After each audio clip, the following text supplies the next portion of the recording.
Channel. तो आज की मेरी रेसिपी है पहाड़ी राजमा से ढाबा स्टाइल राजमा की दाल। जी हाँ, जो ये राजमा की दाल आपको दिखाई दे रही है ये हमारी पहाड़ी उत्तराखंड की राजमा है। ये राजमा की दाल मुझे मेरी दीदी ने दी थी, तो उसी से मैं ढाबा स्टाइल में आज ये राजमा की दाल बनाऊंगी। और सबसे बड़ी बात, ये जो रेसिपी है ये मेरी सिस्टर के हस्बैंड की रेसिपी है। जी हाँ, वो राजमा चावल बहुत टेस्टी बनाते हैं, तो ये रेसिपी मैंने उनसे ही पूछी है और यही रेसिपी मैं आप लोगों के साथ भी शेयर कर रही हूँ। रेसिपी पसंद आए तो प्लीज़ वीडियो के नीचे लाइक कर दीजिए। चैनल पे पहली बार आए हैं तो मुझे सब्सक्राइब करना ना भूलिए। तो देख लेते हैं फटाफट से पहाड़ी राजमा से ढाबा स्टाइल राजमा दाल कैसे बनाई जाती है। तो यहाँ पे मैंने एक कटोरी राजमा की दाल ली है, ये देखिए। तो ये जो राजमा है ये पहाड़ी राजमा है, ये उत्तराखंड से मुझे मेरी दीदी ने ये राजमा दी है। वो हमेशा ही मुझे राजमा की दाल देती है, तो मैं उसी से ही अपनी हमेशा दाल बनाती हूँ राजमा की, क्योंकि जो पहाड़ी राजमा है ना उसका टेस्ट बहुत अच्छा आता है, बहुत टेस्टी राजमा बनती है। तो ये जो दाल है ना, इसके जो दाने हैं आप इसे अगर ध्यान से देखेंगे तो इसके ऊपर हल्की सी लाइन होती है राजमा की दाल के ऊपर। ये देखिए, ये पहचान है पहाड़ी राजमा की। लेकिन जो हमें मार्केट में मिलती है प्लेन्स में, उसमें ऐसा नहीं होता, वो प्लेन लाल होती है। इसके ऊपर एक हल्की सी लाइन होती है, यही पहचान है हमारी उत्तराखंड की राजमा। तो बस इसे करना क्या है, इसे ओवरनाइट सोक कर लेना है। तो ये देखिए, मैंने रात को दाल भिगो दी थी और कितने बड़े दाने हो गए। तो बस इसको अब हम लोग बॉईल करने के लिए रखते हैं। तो इसका जो पानी है इसे हम लोग अच्छे से धो के इसका सारा पानी निकाल लेते हैं। तो यहाँ पे मैंने दाल को उबलने के लिए कुकर में डाल दिया है। अब मैं यहाँ पे 2 गिलास पानी डाल रही हूँ। तो पानी आप अपने हिसाब से कम ज़्यादा कर सकते हैं। अब मैंने 1 चम्मच नमक डाला ताकि जो राजमा है ना इसमें अच्छे से नमक लग जाए। और साथ में ही मैं 1 चम्मच घी डाल दूंगी। मैं अपनी हर दाल को बॉईल करते टाइम घी डालती हूँ। इससे क्या होता है, कुकर गंदा नहीं होता है, दाल उबाल नहीं आती अगर हम 1 चम्मच घी डाल दें अपनी दाल पे। तो ये ट्रिक है दाल बॉईल करने का। तो पानी आप अपने अकॉर्डिंग रख सकते हैं। अगर आपको ठीक चाहिए तो आप कम पानी रखिए, 2 गिलास बहुत है। मेरी राजमा ज़्यादा है तो मैंने यहाँ पे 1 गिलास पानी और डाला है। तो क्या होगा, मुझे पतली पतली थोड़ी राजमा की दाल ग्रेवी वाली अच्छी लगती है। अगर आपको गाढ़ी गाढ़ी राजमा की दाल चाहिए तो 2 गिलास पानी बहुत है। तो यहाँ पे राजमा के हिसाब से रख सकते हैं आप पानी। तो बस इसका ढक्कन लगा देते हैं और इसको हम लो टू मीडियम फ्लेम में 3 से 4 सीटी आने के लिए पकने के लिए रख देते हैं। तो यहाँ पे दाल को हम लोग चेक कर लेते हैं। तो यहाँ पे मैंने 3 से 4 सीटी लो टू मीडियम फ्लेम पे लगाई थी। तो इतने भी जो पहाड़ी राजमा है ना ये बहुत जल्दी गल जाती है। तो देखिए यहाँ पे चेक कर लेते हैं। ये देखिए यहाँ पे जो राजमा है ना काफ़ी अच्छे से पक चुकी है। तो देखिए कुछ दाने अपने आप ही टूटे हुए दिख रहे हैं। तो मैं यहाँ पे आपको एक राजमा को प्रेस करके दिखाती हूँ। तो ये बहुत गर्म है, यहाँ पे ये देखिए बहुत आराम से मैश हो रही है। तो बस इसका तड़का लगाते हैं। तो यहाँ पे मैंने 1 बड़ा चम्मच मस्टर्ड ऑयल गरम कर लिया है। इसमें मैंने 1 पिंच हींग डाली है और हींग के साथ ही मैं यहाँ पे 1 तेज पत्ता डाल दूँगी। तो आप चाहें तो यहाँ पे देसी घी का भी इस्तेमाल कर सकते हैं। साथ में ही मैंने 1 दालचीनी का स्टिक वो डाल दिया है और साथ में ही मैं यहाँ पे ये स्टार फूल जो होता है ना खड़े मसालों में, मैं ये डाल दूँगी। और अब मैंने यहाँ पे थोड़ी सी जावित्री के फूल लिए हैं, इसे डाल दिया है। और साथ में ही मैं यहाँ पे 1 बड़ी इलायची को मैंने हल्का सा क्रश कर लिया है, इसे डाल दूँगी। तो बस इन्हें हम हल्का सा रोस्ट होने देते हैं। और अब मैं साथ में ही आधी छोटी चम्मच के बराबर जीरा डाल दूंगी।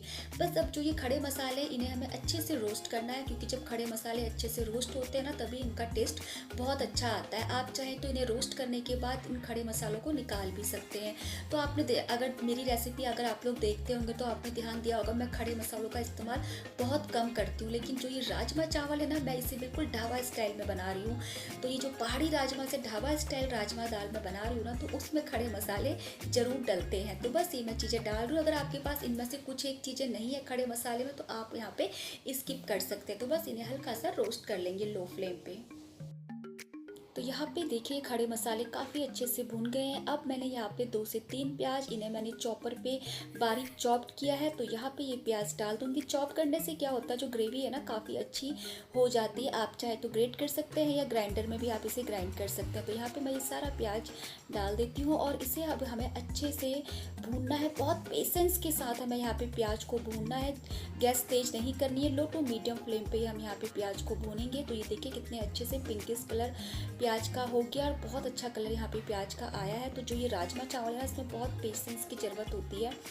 अब मैं यहाँ पे अपना एक स्पेशल सीक्रेट इंग्रेडिएंट डालूंगी। तो यहाँ पे हम डाल रहे हैं 1 चम्मच मैदा। जी हाँ, मैदा। तो जो ये ढाबे वाले और रेस्टोरेंट वाले होते हैं ना, तो ये हमेशा अपनी राजमा में 1 चम्मच मैदा डालते हैं और ये कभी किसी को अपना सीक्रेट नहीं बताते हैं। तो ये देखिए, इस मैदे को डालने से जो हमारी ग्रेवी है ना काफ़ी अच्छी रिच हो जाती है, काफ़ी क्रीमी ग्लॉसी सा उसके टेक्सचर आता है मैदा डालने से। तो ये जो रेसिपी है ना, ये मेरी सिस्टर के हस्बैंड की रेसिपी है। तो वो उन्होंने एक बार राजमा चावल बनाए थे इसी तरीके से। तो यकीन मानिए बहुत टेस्टी राजमा बने थे। तो इसीलिए मैं ये आपको बता रही हूँ। उन्होंने किसी ढाबे वाले से पूछा था तो ये सीक्रेट उनके पास था, तो उनका सीक्रेट चुरा के मैं आज आप लोगों के साथ शेयर कर रही हूँ। और अब मैं यहाँ पे एक बंच मैंने लहसुन को, फ्रेश लहसुन को क्रश कर लिया है। यहाँ पे इस स्टेज में ये लहसुन डाल देंगे। इसको भी हम लोग 3-4 मिनट ऐसे ही मैदे के साथ पका लेंगे। तो मैदा यहाँ पे उसका कच्चापन चला जाए तब तक हमें प्याज के साथ उसको रोस्ट करना है। तो यहाँ पे लहसुन भी काफ़ी अच्छे से भुन चुका है। अब मैं यहाँ पे टमाटर डालेंगे। तो अब टमाटर डालने के परफेक्ट कंसिस्टेंसी है यहाँ पे इस तड़के की। तो बस यहाँ पे मैंने 3 से 4 टमाटर, इसे भी मैंने चॉपर पे चॉप कर लिया था, तो ये डाल देंगे। आप चाहें तो ग्रेट या मिक्सी में इसकी प्योरे भी बना सकते हैं। तो बस ये टमाटर डाल देंगे, इसे भी अच्छे से मिक्स कर लेंगे साथ में ही। तो ये जो मेरा सीक्रेट है ना, आपने कभी भी किसी ढाबे वाला या कोई भी आपको ये सीक्रेट नहीं बताएगा जो आज मैं आप लोगों के साथ शेयर कर रही हूँ। तो देखिए 1-2 सेकंड मैंने यहाँ पे टमाटर को भी अच्छे से मिक्स कर लिया तड़के के साथ। तो बस जैसे ही हम लोग टमाटर डालते हैं तो वैसे ही यहाँ पे टेस्ट के अकॉर्डिंग हमको नमक लेना होगा। तो नमक हमने दाल पे बॉईल करते टाइम पे भी डाला था, तो यहाँ पे अपने टेस्ट के अकॉर्डिंग नमक डालेंगे। अब नमक के साथ यहाँ पे टमाटर को हम 3-4 मिनट पका लेंगे। तो देखिए 3-4 सेकंड हो गए हैं यहाँ पे मुझे टमाटर को कुक करते हुए। अब मैं यहाँ पे 1 छोटी चम्मच हल्दी पाउडर डालूंगी और 1 छोटी चम्मच कश्मीरी लाल मिर्च और 1 से 2 छोटी चम्मच धनिया पाउडर और साथ में ही 1 से 2 छोटी चम्मच जीरा पाउडर। तो इसमें हमने खड़े मसाले का इस्तेमाल किया है, तो ज़्यादा मसाले की ज़रूरत नहीं है। अब यहाँ पे मैं 1 छोटी चम्मच गरम मसाला, तो ये मेरा घर का गरम मसाला बना हुआ है, तो मैं यहाँ पे इसको डाल दूँगी। अब हमें यहाँ पे मसालों को भी अच्छे से ग्रेवी में मिक्स करना है। अगर हमें लगता है कि हमारे मसाले जल रहे हैं तो हम यहाँ पे थोड़ा सा पानी डाल सकते हैं। तो मैंने यहाँ पे जिस पे लहसुन क्रश किया था ना, इसी में थोड़ा सा पानी डाल दिया और इससे क्या है कि लहसुन भी सारा निकल गया और थोड़ा सा पानी भी हो गया। तो बस इसे हम लोग अच्छे से कुक कर लेंगे। तो यहाँ पे हमें इसे छोड़ना नहीं है क्योंकि हमने यहाँ पे इस पे मैदे का इस्तेमाल किया है। तो मैदा क्या है, नीचे सरफेस पे जाके बैठ जाता है, तो इससे हमारी ग्रेवी जल सकती है। तो इसे हमें कंटिन्यू स्टीयर करते हुए यहाँ पे हमें इस मसाले को पकाना है। अब मैंने यहाँ पे ये 2 से 3 हरी मिर्च इसको बीच में से कट कर लिया है, इसे डाल दूंगी। तो इस स्टेज पे अगर आप हरी मिर्च डालेंगे ना तो बहुत अच्छा फ्लेवर यहाँ पे हरी मिर्च का आता है। तो देखिए यहाँ पे जो ये तड़का है ये बन के तैयार हो चुका है। और अब देखिए जो सरफेस है इसकी, इस पे मैदा नहीं चिपक रहा है, तो हमको यहाँ पे इसे कंटिन्यू स्टीयर करते हुए तड़के को पकाना था, स्क्रैच करते हुए, ताकि जो मैदा है वो नीचे ना बैठे। और पकने के बाद देखिए बिल्कुल भी जो मैदा है या ग्रेवी है वो बिल्कुल चिपक नहीं रही है।